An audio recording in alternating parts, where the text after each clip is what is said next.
There are certain case files that no one really considers dangerous until you start realizing why they were never solved. The Mercer case is one of those files, because this isn't a standard disappearance.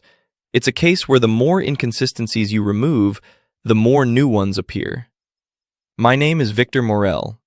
I'm an investigative journalist specializing in cold cases, unresolved disappearances, and classified or abandoned investigations. My job is simple. I take cases everyone believes are closed, and I verify whether they actually are. And this one probably should have stayed closed. On March 14, 2003, a 12-year-old boy disappeared, Elias Mercer. At first, authorities concluded it was a runaway case. No forced entry, no signs of struggle, no witnesses. But very quickly, something about the case started to feel wrong. Not the facts themselves, but the location. The Mercer Manor, a building isolated more than 25 miles from the nearest inhabited area. No nearby neighbors, no surveillance coverage, and most importantly, no consistent historical record in public archives. Officially, the manor is said to date back to the late 19th century, but when cross-referencing cadastral data, property records, and historical maps, something unusual appears. The building seems to exist in some records and completely vanish in others from the exact same time period. No corrections, no official explanations, just absence. And in the original police report, one line stands out: unconfirmed internal activity. A single sentence, never expanded, never explained, never removed. That was the exact moment I stopped trusting the file. After years of investigating cold cases, you develop an instinct for administrative mistakes. They have a pattern, a typo, a missing page, an incomplete report, simple human error. But this wasn't a mistake. Someone had written that sentence on purpose, and then left it there, almost as if they wanted future investigators to notice it, without ever being allowed to explain what it actually meant. So I started over. I went back to the very beginning of the investigation. Every report, every witness statement, every timestamp, every signature. I wasn't looking for dramatic evidence. I was looking for inconsistencies. Because small inconsistencies have a habit of leading to much bigger ones. It didn't take long before I found the first one. The officers who responded to the scene all arrived together, but they didn't submit their reports on the same day. One filed his report on March 17th, another waited until March 19th. The last one didn't submit his report until March 24th. At first glance, that doesn't seem particularly important. But when a team responds to the disappearance of a 12-year-old child, procedures are extremely strict. Reports are usually completed within hours, not days. So why the delay? The question stayed with me. I decided to find the officers who had worked that scene. It wasn't easy. 2 of them had passed away years earlier. The third had already retired. After several phone calls, I finally managed to reach him.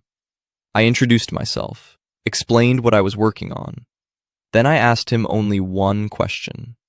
Why was your report written almost a week after your visit to Mercer Manor? There was silence. Not the kind of silence that comes from searching for words. The kind that comes from deciding whether something should be said at all. Finally, he answered, "Because what we saw in that house," he paused, "didn't belong in any official report." I waited for him to continue. He never did. Instead, politely ended the conversation. Was that proof? Of course not. A single sentence doesn't solve a case. But it does something just as important. It gives you a reason to keep digging. So I decided to visit Mercer Manor myself. Not because I expected to find anything supernatural, and certainly not because I believed the rumors. I went there for one reason only: to determine whether the place matched the official reports. Nothing more, nothing less. When I finally arrived, my first impression was almost disappointing. The manor looked exactly like hundreds of abandoned properties I'd seen before. Weathered walls, broken stonework, windows coated in years of dust, an overgrown garden slowly reclaiming the property. Nothing about it immediately suggested mystery, nothing that would explain the disappearance of a child. But the closer I walked toward the building, the more something felt off. Not frightening, not yet, just wrong. It reminded me of walking into your own house and instantly knowing that someone has moved something without being able to tell what it is. I stopped several feet from the front door and simply observed. Old buildings tell stories. You see decades of repairs, different construction materials, cracks that reveal the age of the structure. But Mercer Manor didn't tell one story. It looked as though several different periods of history had been stitched together into a single building. Sections of the structure appeared decades older than the rest. Other parts looked strangely untouched by time. The architecture contradicted itself. And standing there, I realized something that completely changed the direction of my investigation. Maybe the real mystery was never the disappearance of Elias Mercer. Maybe the real mystery was Mercer Manor itself. I stood there for another moment before walking in, not because I was afraid, because I didn't want my first impression of the interior to influence what I could still learn from the outside.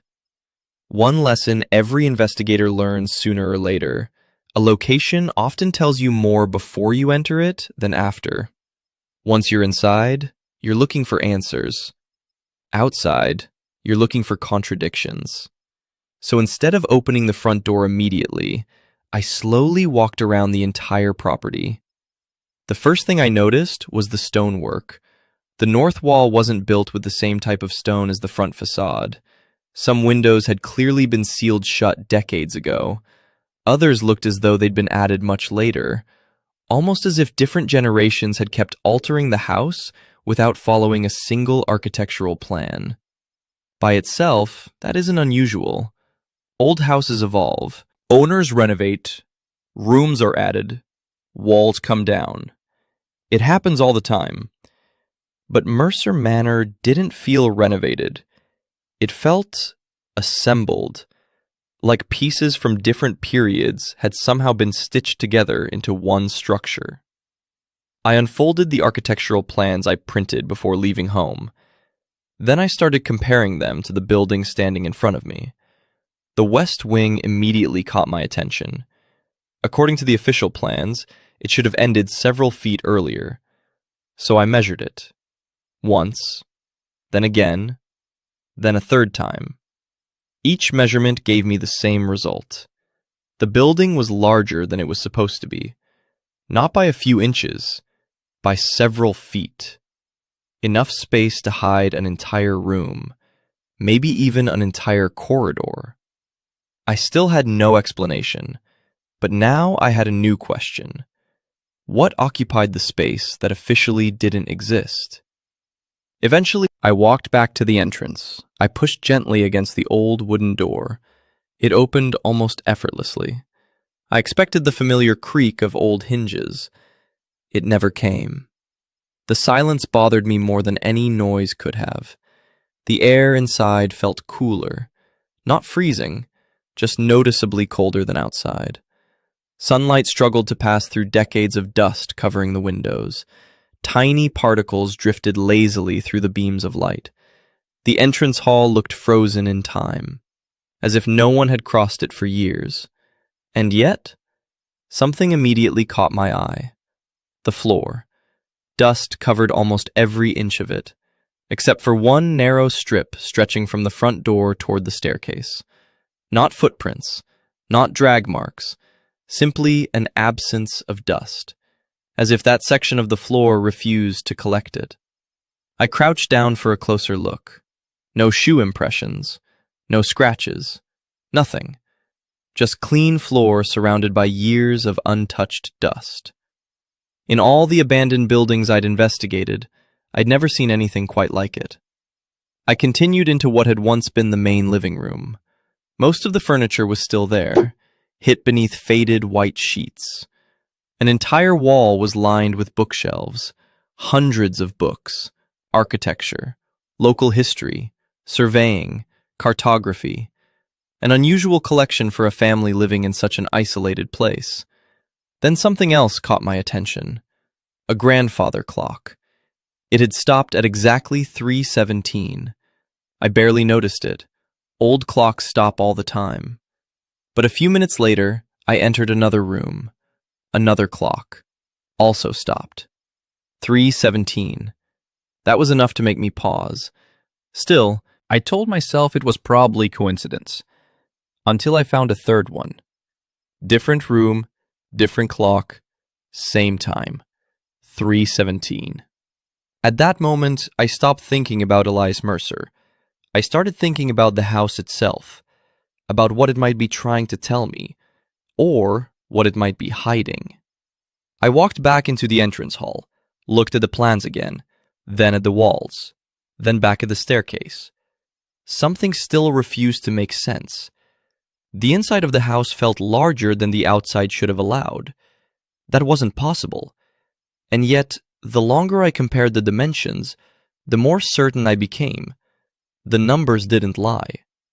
Then I felt it. A faint stream of cold air, barely noticeable. It wasn't coming from a doorway or a window. It was coming from a solid wall. A wall that, according to every official blueprint, should never have existed. I closed the notebook, and I stayed still for a few seconds. Not to think, but to understand what I had just triggered. Because I've seen fragments like this before. Not often, but often enough to recognize a pattern. Always incomplete. Always cut at the exact moment something important was supposed to be revealed. As if someone made sure the ending could never exist. I packed my notes, saved every photo I had taken, and left the room. When I stepped back into the hallway, something felt different. The silence wasn't the same anymore.